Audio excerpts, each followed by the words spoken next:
Caranua, and I call first on Deputy Catherine Connolly, and her group has 20 minutes to be shared, I understand, with Deputy Pringle and Deputy Maureen O'Sullivan.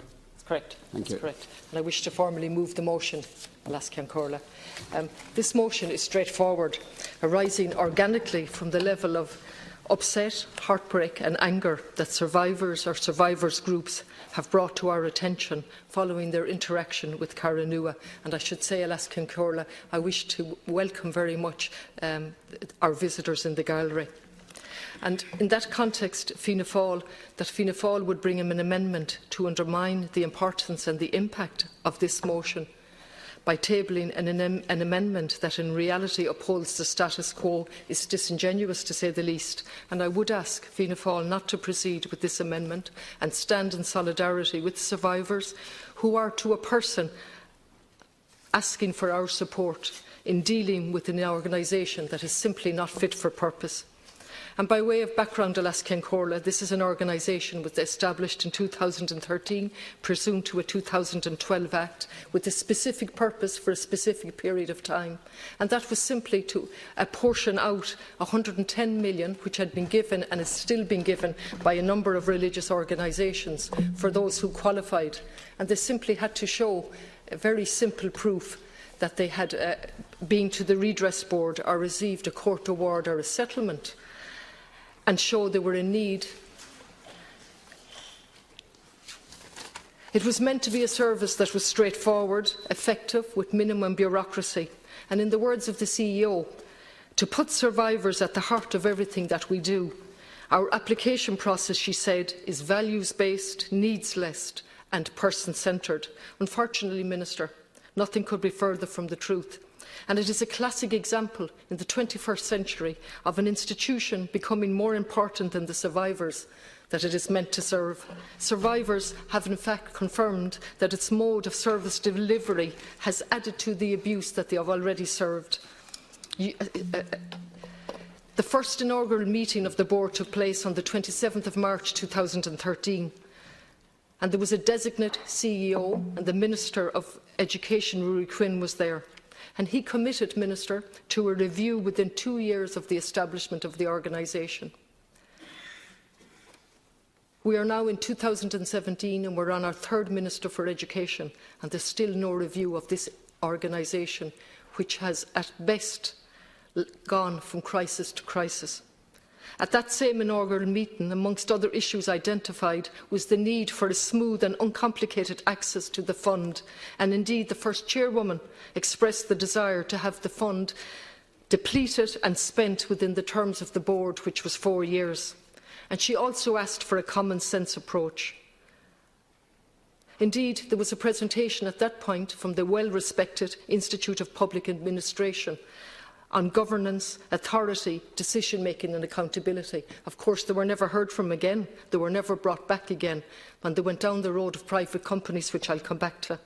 The new board then, Minister, as you well know, had 9 months to get its house in order. And during that time, however, there were a number of resignations. The chairwoman tendered her resignation towards the end of that year, and 2 survivors also left. That in itself perhaps should have raised alarm bells, although ostensibly it was for the purposes of health reasons. Significantly, and it's worth highlighting, that the first chairwoman placed a premium on good governance, openness, accountability and a transparent decision-making process.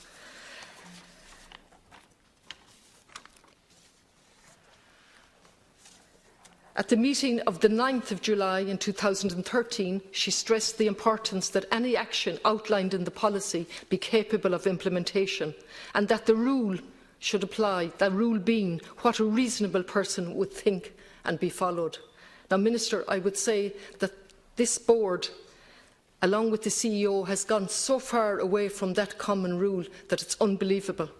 And what actually happened following that year and the next years, when it worsened, we had the most serious breach of legislation.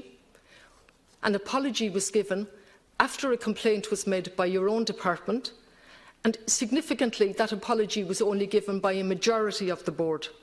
In addition, in 2013, an insidious process was begun of paying private companies out of the limited fund that was available.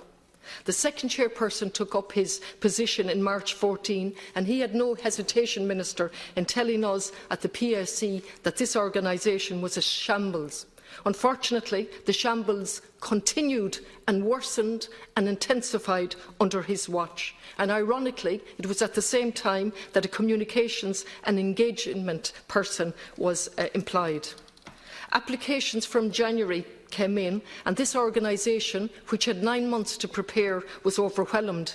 And Minister, they were overwhelmed with 2,134 applications.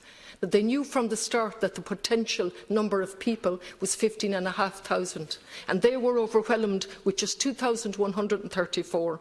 It's also worth pointing out there was no appeals officer at that point and wasn't appointed till March. All through 14, we have delays and complaints, more and more private companies being paid out of a private fund. Imagine a private company is paid to get a corporate brand. Can you imagine that companies are employed to tell them about governance issues, about financial issues, about case management, to recruit staff, to carry out an external review, and to have a bonding exercise for the staff, in Carlingford at a cost of €1,967. We have minutes which, to say the very least, do not inspire confidence as a true reflection of decisions and discussions. For example, Minister, and you might just check, we have 2 sets of minutes for the 22nd of April 2016 saying different things. We have no minutes at all for the 17th of September and 15. And then in November of that year, there's a reference back to a July meeting, and that's seconded by a board member who wasn't even at the meeting. And of course, we have minutes of the 18th of February 2016, which are being seconded on the very day that the meeting is taking place. And to add to the mystery and confusion, there's a reference in those minutes to a special meeting on the 17th of December 15, but no minutes, because subsequently, on inquiry, we were told that was a workshop. Throughout the various meetings, there are constant references to the high rate of expenditure, which would be very welcome, Minister, if it was in relation to the expenditure on bonding exercises, on private companies. But no, it's a reference to the payout to the survivors who are coming forward. They are worried about the level of payout. They are worried about the stress that staff are experiencing because of the rate of phone calls, the very reason why they were set up. And then we have a discussion on the Children's Hospital, and will there be money left to give over to the Children's Hospital? We have appallingly punitive language in documents from which a board member distanced himself repeatedly. Significantly, that board member has allowed me to say that he reapplied to go on the board but hasn't been accepted. And it's significant that throughout the minutes he stands out with a number of other survivors in attempting to say this is totally wrong. 2 years after the inaugural meeting, the minutes indicate that the case management system is still not complete and there may be inaccuracies. Rather than dealing with these delays in consultation with the survivor groups, what happens? They change the goalposts numerous times against the legislation, in flagrant breach of the legislation. They impose a limit. They impose a priority system. They build in inequity, injustice and lack of consistency. They blame survivors. They send out letters telling survivors that their case is complete. They fail to tell survivors that they can appeal that decision. We have the absolutely Kafkaesque scenario where the appeals officer won't hear an appeal because he says no determination has been made, notwithstanding that the survivor has got a letter saying that their case has been complete. There's no provision for interview facilities, a constant changing of staff, and a memorandum of understanding with Towards Healing.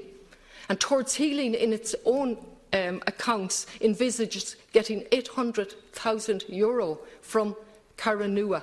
To date, they've got 100,000 on the basis of a memorandum of understanding that you, Minister, have no idea about. It would appear you haven't approved it. And then we have the scenario with the rent. Minister, you told us yesterday you had no say in that. Your Secretary-General told us, yes, you do have a say in that, and the legislation, more importantly, tells you under Section 7(7) that you must give permission for a contract. You haven't done that. Now, at this point, there are 60 million left in the fund, and there's no chance of it running out. And I would ask this chamber, are we going to stand over this continuing abuse of survivors who have already been appallingly treated by the state? Now is our opportunity.